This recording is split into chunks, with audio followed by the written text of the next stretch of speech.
Жители многоквартирного дома в Назране остались без воды, причем по собственной вине. Долг жильцов был настолько высоким, они платят они так давно, что ресурсоснабжающая организация отключила их от блага цивилизации. Сейчас специалисты водоканала обходят квартиры, призывают к оплате и предупреждают, пока платежная дисциплина не изменится, ждать H2O из-под крана не стоит. Слово Зелимхану Калуеву.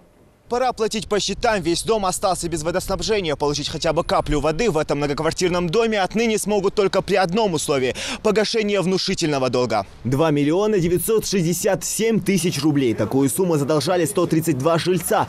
41-й дом на улице Московская, пожалуй, бьет все рекорды по неуплате долгов за воду. Сотрудники водоканала стучатся в двери каждому поадресно, но жители уже по традиции отсиживаются за закрытыми дверями.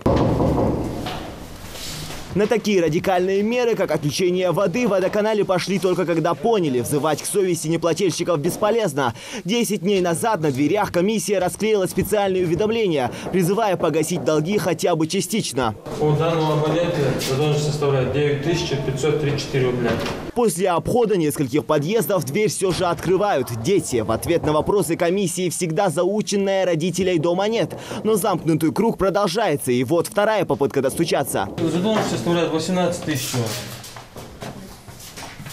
Платить собираетесь? 18 тысяч. 18 тысяч в данный момент платить задолженность.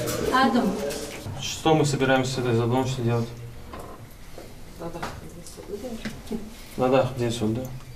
Хотя бы хоть как-то надо начать частично оплачивать. Составить там мировое соглашение, что вы ежемесячно будете вносить определенный вклад. Ежемесячно долг жильцов доходит до 260 с лишним тысяч рублей. И на протяжении нескольких лет диалог с неплательщиками стал для контролеров настоящим испытанием. Таким участком как бы месяц, там 2-3 раза. Например, этот дом мы месяц 2-3 раза обходим. Абоненты, хоть и были уведомлены, категорически отказываются платить. Например, вы видели, мы прошлись по домам. В принципе, 90% нам двери не открывают. Те, которые открывают, говорят, нет возможности и так далее. И по поручению директора Ингуш регион водоканал Зайтова Юрия сегодня вода была отключена. Рейдовые мероприятия проводятся ежедневно, правда, плоды приходится пожинать долго. Несмотря на это, сотрудники водоканала не перестают повторять.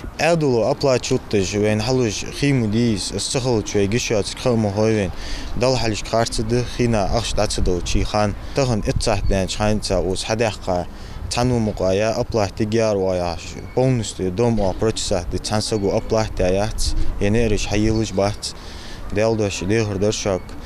А вот Любе Зауровой, пожалуй, стоит отдать должное. Женщина даже переплачивает, а воды лишилась из-за халатности своих соседей. Люба, в отличие от них, знает цену коммунальным благам.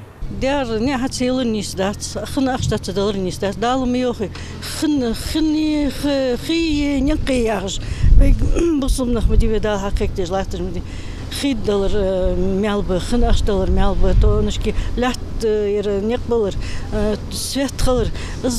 Кохам көнемет вендал хадын беркет миди.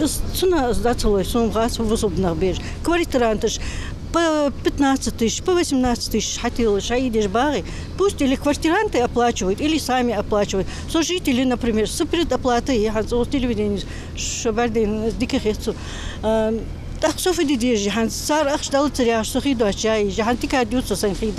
Воду жильцам 41-го дома подадут только когда они начнут платить по счетам. А до этого, видимо, им, как и Любе Зауровой, придется покупать воду в магазине. Зелимхан Калуев, Майербек Миржоев, Новости 24.